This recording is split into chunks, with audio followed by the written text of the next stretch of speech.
Good afternoon, everyone. This is the Doctor. It's another beautiful day out here in the Pacific Northwest. It's a little bit sunny. I've got two dogs hanging out with me, and I am ready to talk War of the Visions with you guys. If you are new to the channel, hit the subscribe button. We are so close to 5,000 subscribers, and it is one of the easiest ways to currently support me. Well, let's talk about Vinera. Let's talk about our token breakdown and what we're going to be farming for the entire week here. Vinera over here, drawn by my husband, Small Giant. Absolutely incredible man of an artist. If you guys haven't seen it, take a look because it is absolutely incredible. Of course, the first thing that we're going to talk about is just a quick PSA. If you haven't already, change your guild gift to ×3 guild tokens, everyone. That should be a no-brainer. It should be happening. I already mentioned it in one of my other videos, but if you're like me, you're someone who's going to need constant reminding on this front, so make sure that you do change your make sure you change your guild gift to the ×3 tokens. And let's talk a little bit about what we're farming this week.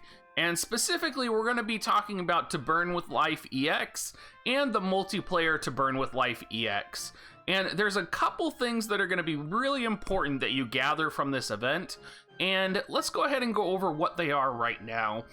The first thing is going to be the material that's listed here, and I think this is arguably the most important, is going to be Blissful Hearts.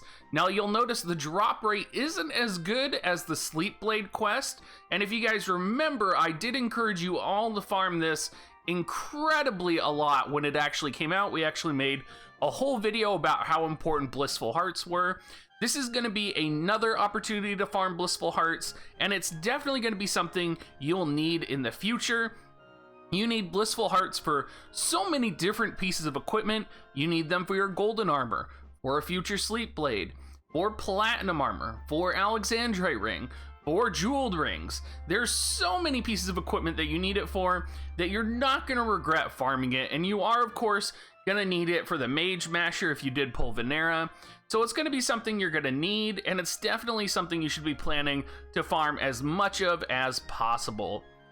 One of the other items that's also going to be really important here is going to be the Zoo Beaks, and these things, this is going to be the best drop rate that we've ever gotten in global for the Zoo Beaks, so this is going to be the time to farm these. The Dagger Books, now the Dagger Books actually, this is not the best drop rate. Of course, the equipment farm event or the book farm event that we just recently had for Dagger Books, where I had encouraged you guys to farm your Dagger Books early, that was actually almost double the drop of this current To Burn with Life. So it's not the worst farm for Dagger Books, but definitely you shouldn't be farming all 1,200 or whatever it is that you need Dagger Books from this, because it's going to be very painful if you try to do that.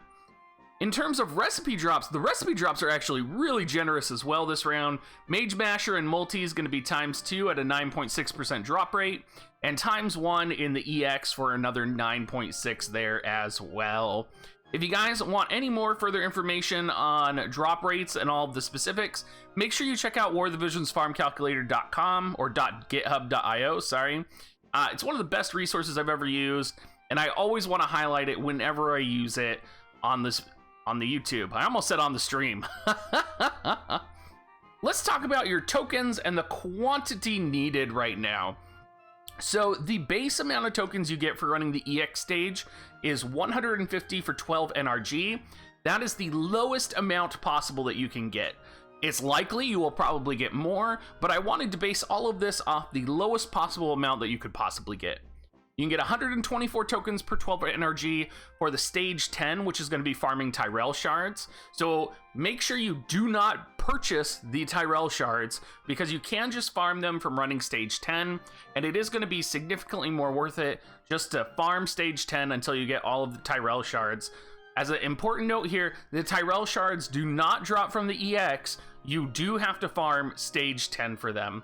While we're on this as well, I had a lot of people talking about assassin memories, and they were wondering where you found them. You can actually get them from the story missions, or you can get them from the rewards in the missions. So just make sure you're doing all of your story missions, make sure you're hitting all your checks, and you should be good on getting your assassin memories. So let's go ahead and do the breakdown of how many you are going to need per day. So you need 5,000 for the Rainbow Fragment, 5,000 for the Rainbow Vision Sphere. You're going to need 160 daily for daily Gill Snappers. You're going to need 1,000 each for the Limit Break and the Armor Break potions. 15,000 total for the Hammer, and 5,000 daily for 10 stone plus Soul of the Day. So if you're like me, I like to just choose an element that I'm in need of and stock up during events like this. Of course, you don't need that 5,000 daily if maybe you're free to play or you have other things that are more of a priority to farm. But assuming you go for all of these, daily you're going to need 7,160 tokens just to maintain. So that's going to be 47 runs per day, or about 564 NRG. Of course, it's going to be less than this if you're going to be running multi, because you are going to get more tokens and it's not going to cost you as much NRG. So do keep that in mind. In terms of a total single purchase, you're going to need 25,000, which is going to be about 166 runs or 2,000 NRG. Something to think about there. And then the shop duration is going to be for 20 days. So keep in mind the shop goes 7 days after the event ends. So you are going to be able to purchase things that are constantly rebuffing in there. So you're going to need to make sure that you have a buffer of tokens before the event ends. So the total amount tokens that you need, including your buffer, in order to buy everything that you want and max out is going to be 168,200.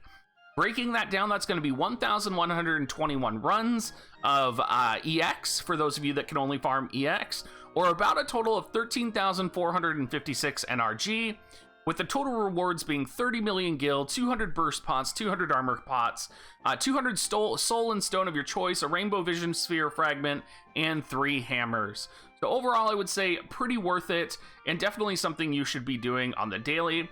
I think even if you're free to play, you can definitely make this work. Just adjust what you need or what you don't need, and play smart, and you should be fine.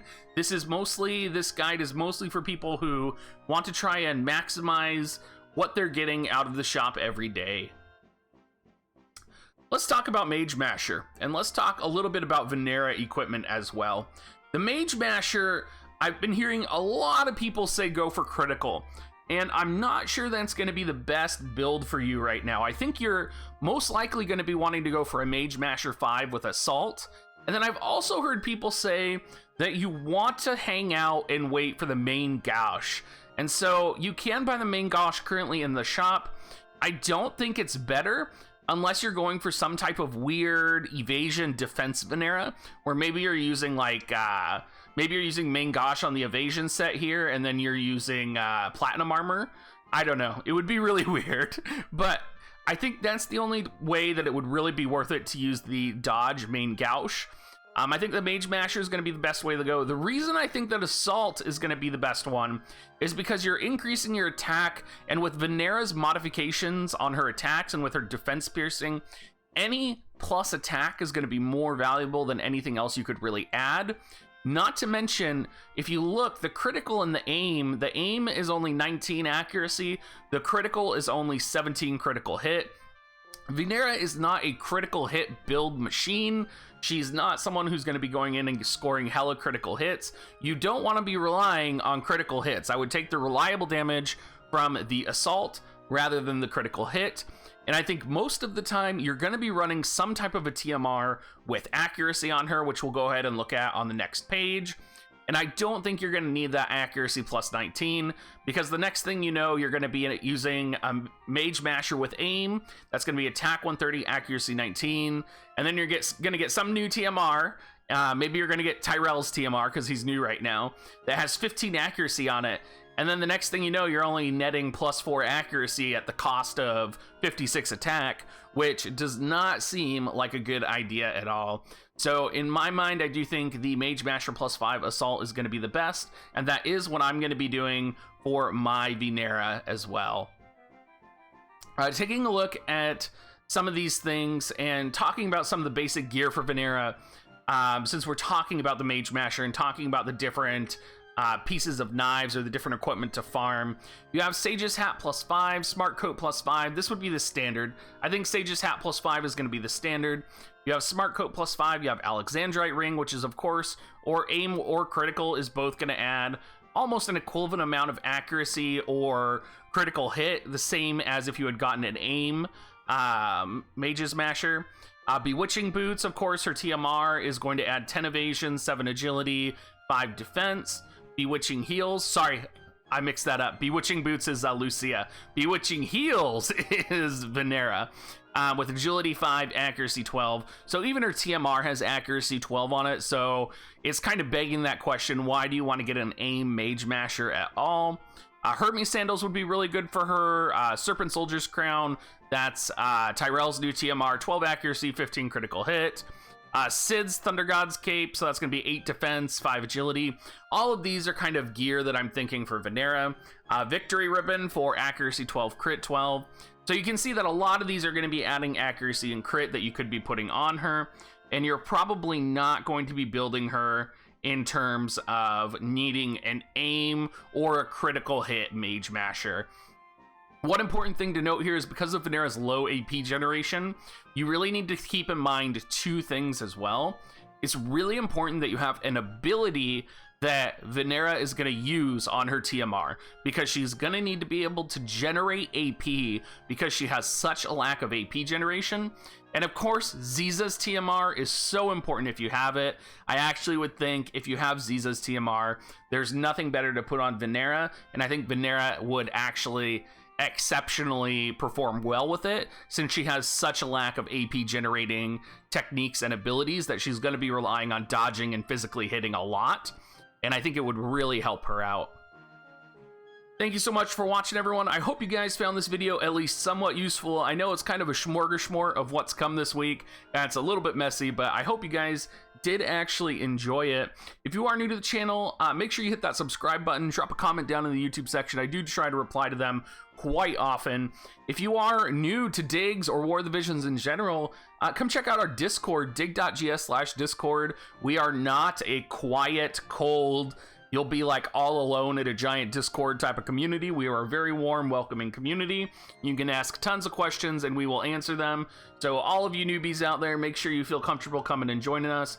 And I do stream every night except for Mondays and Thursdays. And usually Tuesdays and Fridays I stream until reset in the evening. And every other day of the week I stream from 5 p.m. to 9 p.m. Pacific time. Thank you so much, everyone, and have a great rest of your day.